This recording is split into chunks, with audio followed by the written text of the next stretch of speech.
utukufu wa mtu, faida na daraja ya mtu kusema subhana rabbiyal azim, subhanallahi wa bihamdi, subhana rabbiyal a'la, subhana rabbiyal azim.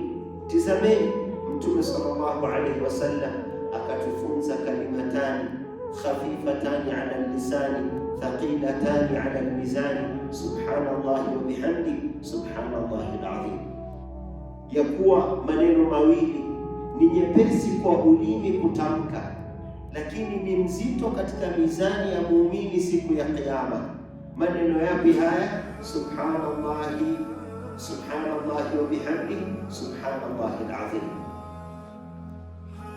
Hayo maneno mawili subhanallahi wa bihamdi, subhanallahi alazim ni nyepesi kutamkwa katika ndimi, lakini yatakuwa mazito katika mizani ya vitendo vya mema vya mja wa Mwenyezi Mungu siku ya Kiyama.